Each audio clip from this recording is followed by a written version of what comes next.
À la page 16-18 du rapport de mission d'Apollo 11, au paragraphe 16-11, titré « Bouton du coupeur de circuit cassé », nous trouvons la déclaration suivante. L'équipage a rapporté, après l'activité extravéhiculaire, que le bouton du coupeur de circuit de l'armement du moteur était cassé, et que 2 autres coupeurs de circuit étaient dans l'état fermé. Le coupeur de circuit de l'armement du moteur fut fermé avec succès lorsque cela a été requis pour la remontée, mais la perte du bouton ne permettait plus l'ouverture manuelle du coupeur de circuit. Pour démarrer le moteur de descente ou de remontée, un bouton de démarrage, encadré de vert, devait être appuyé.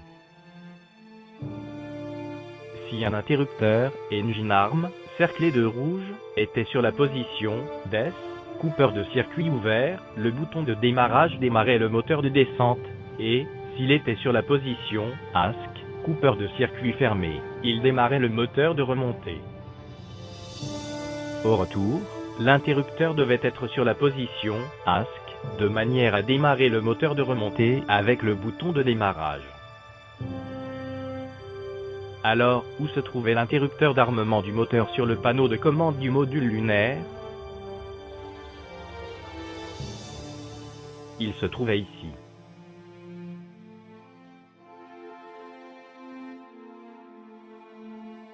C'est l'interrupteur qui a été cerclé de rouge.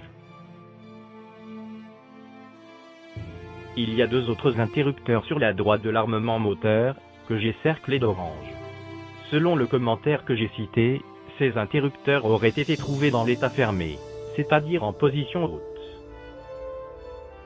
Mais, si les interrupteurs qui sont proches de l'interrupteur d'armement moteur ont été trouvés en position haute, à cause d'une manœuvre des astronautes, il y a une grande chance que l'interrupteur d'armement moteur aurait aussi été trouvé dans cette position, et il devait être dans cette position avant la remontée, de sorte que l'appui du bouton de démarrage démarrerait le moteur de remontée.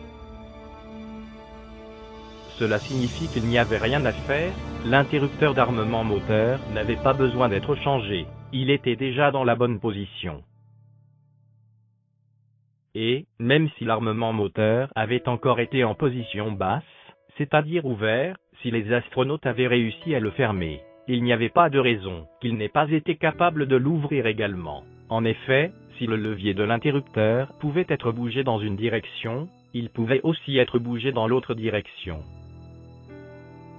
Et, troisièmement, pourquoi les astronautes auraient-ils essayé de l'ouvrir, puisqu'ils étaient censés seulement le fermer, et n'étaient pas censés l'ouvrir à nouveau, puisqu'ils n'allaient pas descendre à nouveau sur la Lune? Nous arrivons maintenant à la partie la plus ridicule de l'affaire. Buzz Aldrin aurait été capable de fermer l'interrupteur d'armement moteur en utilisant un feutre. Sérieusement? Un feutre? Un tournevis aurait été plus approprié pour faire ce genre de travail. Mais, apparemment, la NASA n'avait pas un budget suffisant pour fournir un couteau suisse aux astronautes. Et, si Buzz avait cassé la pointe de son feutre, est-ce que cela signifie que les astronautes n'auraient pas pu quitter la Lune? Mais le très talentueux Buzz Aldrin a réussi à basculer l'interrupteur avec un feutre, quoique cela ne fût certainement pas très commode pour ce faire. Avez-vous jamais essayé de basculer un interrupteur avec un feutre?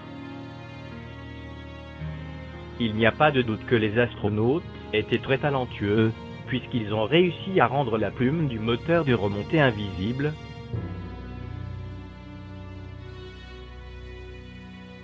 Alors que la plume des réacteurs latéraux était parfaitement visible lors de la séparation du module de commande avec le SIVB, qui s'est aussi produite dans le vide.